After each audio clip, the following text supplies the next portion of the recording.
Hi, John. I'm Ariana. Nice to meet you. Hi, Ariana. Nice to meet you. So, each season of Chucky is a completely different setting and is visually very different. Like, season two was a bit darker aesthetically. How do you go about making each season distinctly different, but still not that's an entirely different TV show, still cohesive? Yeah, it's hard to put into words, but that's really my job is to stay in the Chucky world, invent a new place for him to be. I mean, Don Mancini came up with the White House idea, and then it's my job to make it cinematic and moody and interesting and dark and believable and all those things. So, it's just part of my work over the years to breathe life into these sets and stay true to the Chucky franchise. What do you think are things that are iconic to the Chucky franchise production wise? Um, well, Don loves big sets. Like he likes big environments. He belongs in old Hollywood, the 30s or 40s, with these massive Busby Berkeley sets, and like that would be, I think, his dream is to do these types of things. So I'm always working on making stuff bigger and holding the production values, because big on by itself doesn't help you that much. There has to be layers and depth and lighting and all these elements. So yeah. Yeah. I'm hanging there. I don't know. Yeah. What was your favorite kind of set or element to design this season? Well, we designed. I built the entire, well, not the entire, but a chunk of the White House. So it's the Oval Office, part of the West Wing, the residential wing, all the kids' bedrooms, president's bedroom. So as a whole, that was a huge challenge for me. And then to make it cinematic. So, as you know, they have like the red room, the yellow room, the blue room, all these things in the White House. So we did our own versions of this. Everything clearly, like even the kids' rooms are decorated by interior designers. So, we're working to keeping all that quite believable and authentic, while still, I'm working in colors and palettes uh, you know, to keep it, in the movie world. Yes. How do you consider the puppeteers that are orchestrating Chucky and even Chucky's size when creating these sets so that he still looks small and not proportionate to the kids, but there's still room for the puppeteers to move around Yeah. because sometimes there are three or four of them. So yeah, there's sometimes five or six. So that again was last year when I started in season two. That was the first thing Don said. He goes, "I need these sets to be as big as you can possibly make them, because the puppeteers are in there with them. They have to move around and be around.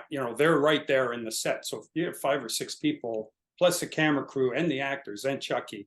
So and then it's about proportions, because you don't want it just to feel like a bowling alley. So I work with them, because if he's on a table, sometimes he needs to be bolted to the table, so they got to test it, or if he's in a cabinet or whatever. So we bring that piece to the puppet room, those guys test it. So I like working with them. It's a lot of fun. Like it adds another element to my job, which I really enjoy. And they're great guys too. Like it's really and like crazy, like to watch this thing on set. It's almost, because even when it's not performing, because they're attached to it, it's sort of like fidgeting stuff. So it's kind of, it always feels kind of weird, or real. Yeah, it's funny, like when the press get the screeners, sometimes we have the puppeteers edited out and sometimes we don't, and we get the green screen, and it doesn't really take it away. It's still just beautiful how all these people are there together. And if I'm just watching the show fully edited, I wouldn't know there's like seven people that have to be there. The rooms don't seem weirdly big that all of this is so orchestrated. So that's great. Devon Sawa is definitely a part of the Chucky universe frequently in several different ways. How have you guys gone about not making him look the same each time? Like he does look like a completely different character, and it's just kind of a wink that it's been the same person this entire Yeah. time.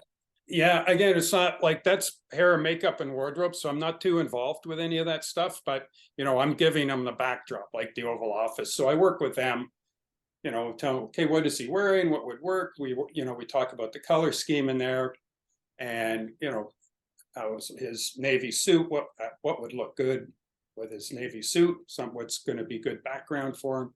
So we do work around his character. Yes.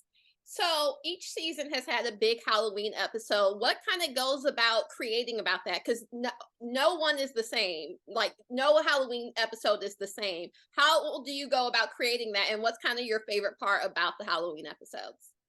Well, last year in season 2, we dressed a couple of city blocks, and we're like, told my set dressing department, I'm going like, don't hold back. We want, Don loves Halloween.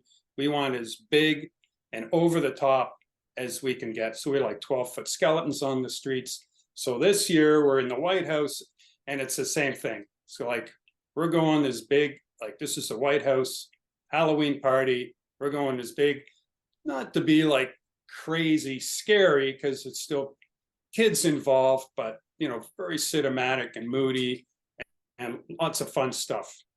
Yes.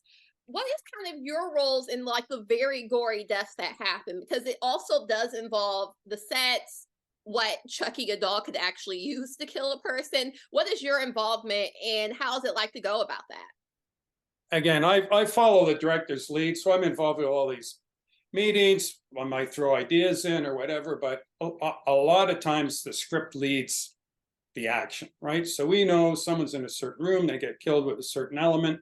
So I will definitely read that scene before I design the room, because it's all action dependent. Someone comes in this door, there needs to be a desk there, maybe there's a window or a flagpole. So we work all that stuff in, and then you always need room for the action. So again, that goes back to having these sets, because now people are rolling around on the floor or getting strangled or up on a chair. So we work with all this action, and again, that makes my job fun, and then like it's another layer that I don't always work with, so it's really fun and interesting and challenging. Yes.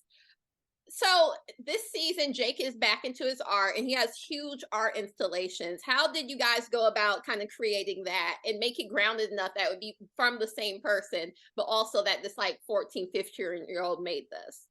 Yeah, it's really just, he's now moved to a new foster home and he's working on his artwork again. So a lot of it, our props guys recreated anything that they didn't have left over from season 1. And we make, we have people sketch up some artwork, and, so we created, it was just his bedroom in his foster homes that we recreated. So again, it's nice because it anchors back to the first season. Yes. What would you say so far in season 2 and 3 was kind of the most challenging scene and production design to put together? Well, I don't know if it's a specific scene, but last year, I had the Catholic school. So as a whole, I have all these rooms and hallways and stairways, and then all this action. And, you don't necessarily build a 2-story set. You build 2 stories next to each other. So you have to connect all that stuff so that everyone can get their head around it, the directors, the actors, the camera department. So it's creating that environment, and like the White House, so it all feels like it's the same place, right? Yeah, and for Chucky to find places to hide because he's always just in the corner. Um, but thank you so much for taking the time to talk to me. I can't wait to see the second half of the season and more to come from you. Thanks, Ariana. It's really nice talking to you. Awesome. Thank you so much. Okay.